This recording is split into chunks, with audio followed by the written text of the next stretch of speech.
Hi everyone! So today I wanted to do a quick video comparing some of the PR206 pigments that I have. And I'd like to say a big thank you to my special friend who sent these to me to try. And, well, I mean, look at these full pans. That's not trying, that's using. But anyway, since I have these on hand now, I do feel like it's my duty to at least show people what it's about. I mean, if you haven't seen this video of mine, I'll leave a link down below. But basically, I talked about how PR206 is being discontinued and slowly phasing out. And at the time, I didn't have any PR206s, but now I do. So I just wanted to swatch these out, and you could possibly decide which ones you like, which ones you don't. I was actually under the impression that it was only one hue, but apparently there's more than one. Well, we're gonna see here now. So let's just get straight into it, shall we? Today I have the Winsor&Newton Permanent Alizarin Crimson, Winsor&Newton Brown Madder, and Daniel Smith's Quinacridone Burnt Scarlet. So all of these are made with the single pigment PR206. Okay, I'm gonna put these off to the side.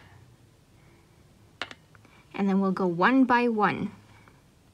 I haven't pre-wetted any of these, so we're gonna take a look together.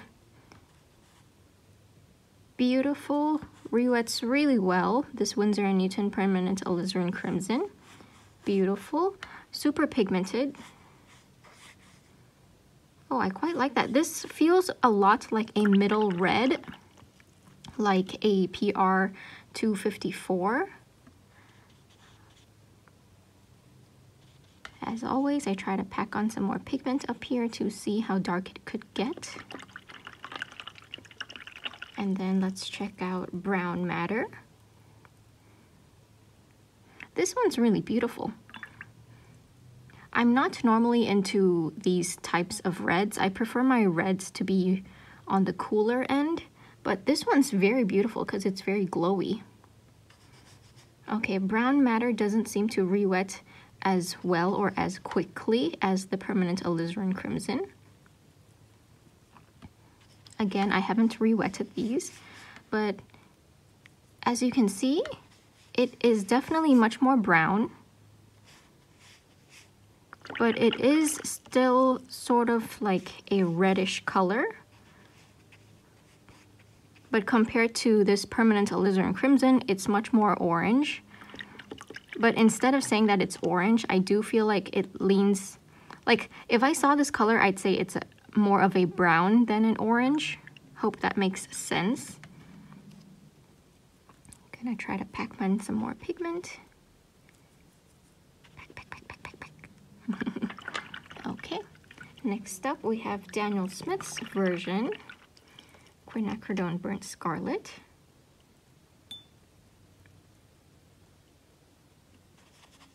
Okay, this one re-wets a lot easier than Winsor&Newton's version. It seems to be the same hue, exactly the same. Yep, so whichever one's cheaper for you, and if you like this hue, either one is fine because they're exactly the same. Now, all of these are transparent.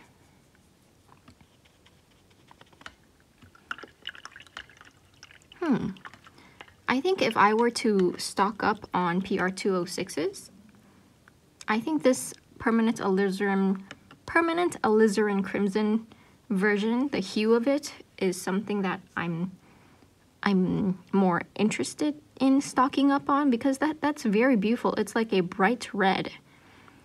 It almost seems like a warmer version of a PR176, but it's, yeah, okay, we'll take a look once they're dry. I do feel like there might be a little bit of a drying shift, but these two are pretty much exactly the same. So depending on whichever one you could get more affordably or which one is more accessible, easily accessible, then yeah. All right, I'll wait for these to dry and I'll be right back. All right, I'm back. The swatches have completely dried. And the first thing I'd like to mention is that there is a slight drying shift. It's not as glowy as it was when we first swatched it on, but that's also pretty normal for quinacridones anyway.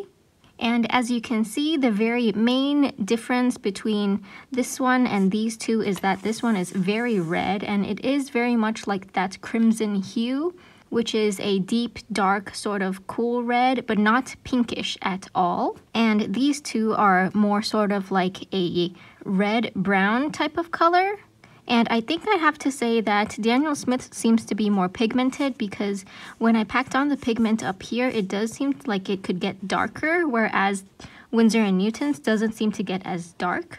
Since I do only have these two brands at this time, I'm not really sure if there's any other hues that PR206 comes in. So if anyone has PR206 in other brands that is this sort of hue or this sort of hue, please do let me know down below. I am quite interested. And for those of you that may have gotten the Jackson's 21mm tube one, which is like really cheap for what it is, I think that one is permanent alizarin crimson as well. But I do wonder if it's this hue or this hue, because I don't know, I'm so confused now.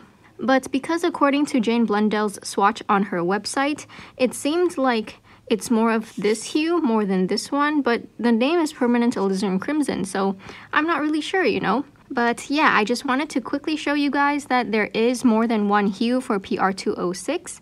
So if you are looking to stock up on the pigment or try the pigment, do your own research. And for those of you who do have any PR206s who could maybe shed some light on which brands or which hues, then please do let us know down below. That would be really helpful. And that's all I have for today. Thank you so much everyone for watching. Don't forget to drink lots of water and stay hydrated.